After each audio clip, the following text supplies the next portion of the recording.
बरसात की एक काली रात थी। बिहार के एक छोटे से गांव चांदपुर में हर तरफ सन्नाटा पसरा हुआ था। हवा इतनी ठंड थी कि पेड़ों की टहनियाँ खुद कांप रही थी। गांव के किनारे एक टूटा हुआ पुराना कुआं था। लोग कहते थे कि वहाँ एक प्रेत रहता है, ऐसा प्रेत जो बच्चों को अपना शिकार बनाता है। लेकिन 9 साल की एक छोटी गुड़िया इन बातों पर विश्वास नहीं करती थी। वह हमेशा हंसती रहती, अपने बड़े भाई अर्जुन के पीछे पीछे घूमती।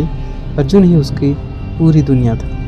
माँ बाप कई साल पहले गुजर चुके थे। दोनों भाई बहन अकेले रहते थे। एक रात सब बदल गया। गुड़िया अचानक नींद में उठकर घर के बाहर जाने लगी। उसकी आंखें खुली थी लेकिन चेहरा बिल्कुल भावहीन। अर्जुन ने उसे रोका। कहाँ जा रही है गुड़िया? गुड़िया धीमी आवाज़ में बोली, वो मुझे बुला रहा है। उसका भाई कौन? गुड़िया ने कांपते हाथ से पुराने कुएं की तरफ इशारा किया। उस रात के बाद सब डरावना होने लगा। हर रात ठीक 12:07 होते गुड़िया अचानक गायब हो जाती। कभी घर के पीछे खड़ी मिलती, कभी कुएं के पास और कभी शमशान के रास्ते पर। धीरे धीरे उसका चेहरा पीला पड़ने लगा। वह खाना कम खाने लगी और सबसे डरावनी बात, वह अकेले किसी से बातें करती थी। एक दिन अर्जुन ने छुप कर सुना। गुड़िया हंसते हुए कह रही थी, मैं तुम्हारे साथ चलूँगी लेकिन मेरे भैया को कुछ मत करना। अर्जुन के पैर तले ज़मीन खिसक गई। उसने गांव वालों से मदद मांगी लेकिन सबने एक ही बात कही, वो कुएं वाला प्रेत, उससे कोई नहीं बच सकता।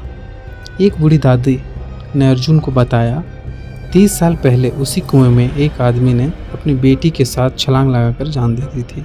उसकी आत्मा आज भी छोटी बच्चियों को अपनी बेटी समझ कर ले जाती है। अर्जुन डर गया लेकिन उसने हार नहीं मानी। उसने तय किया, चाहे कुछ भी हो जाए वो अपनी बहन को बचाएगा। पूरा 1 महीना गुजर गया। अब गुड़िया की हालत बहुत ख़राब हो चुकी थी। उसकी आंखें के नीचे काले निशान पड़ गए थे। और फिर आई वो रात। आसमान में बिजली तेज चमक रही थी। ठीक 12:07 हुए घर का दरवाज़ा अपने आप खुल गया। गुड़िया धीरे धीरे बाहर चलने लगी। इस बार अर्जुन उसके पीछे पीछे गया। दोनों पुराने कुएं तक पहुँचे। अचानक ठंडी हवा चली और कुएं के अंदर से किसी आदमी की डरावनी आवाज़ आई, उसे मेरे पास छोड़ दो। अर्जुन ने गुड़िया का हाथ कसकर पकड़ लिया। नहीं, ये मेरी बहन है, मैं इसे नहीं छोड़ सकता। तभी कुएं से एक काला साया बाहर निकला। उसकी आंखें लाल थी, चेहरा आधा जला हुआ था और शरीर मिट्टी से भरा हुआ था। गुड़िया ज़ोर ज़ोर से रोने लगी। प्रेत चिखा, मेरी बेटी मुझे वापस चाहिए। अर्जुन डर रहा था लेकिन उसने बहन का हाथ नहीं छोड़ा। उसने रोते हुए कहा, तुम्हारी बेटी अब इस दुनिया में नहीं है लेकिन मेरी बहन अभी जिंदा है, मैं इसे नहीं जाने दूंगा। कुछ पल के लिए सब शांत हो गया। फिर अचानक गुड़िया बेहोश होकर ज़मीन पर गिर पड़ी। प्रेत धीरे धीरे उसके पास आया और पहली बार उसकी आंखों में गुस्से की जगह दर्द दिखाई दिया। उसने कांपती आवाज़ में कहा, मैं बस अपनी बेटी को ढूंढ रहा था। अर्जुन की आंखों में आंसू आ गए। उसने हाथ जोड़कर कहा, अगर तुम सच में पिता हो तो किसी भाई से उसकी बहन मत छीनो।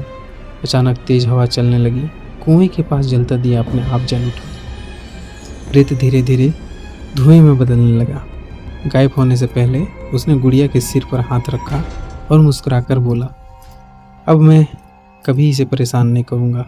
और अगले ही पल वो हमेशा के लिए गायब हो गया। सुबह जब गुड़िया की आंखें खुली वह बिल्कुल ठीक थी। उसने मासूमियत से पूछा, भैया आप रो क्यों रहे हो? अर्जुन उसे गले लगाकर फूट फूट कर रो पड़ा। उस दिन के बाद चांदपुर गांव में फिर कभी उस प्रेत के किसी से नहीं देखा। लेकिन आज भी जब 12:07 होते हैं, पुराने कुएं के पास एक दिया अपने आप जल उठता है, मानो कोई आत्मा अब भी अपनी खोई हुई बेटी को याद कर रही है।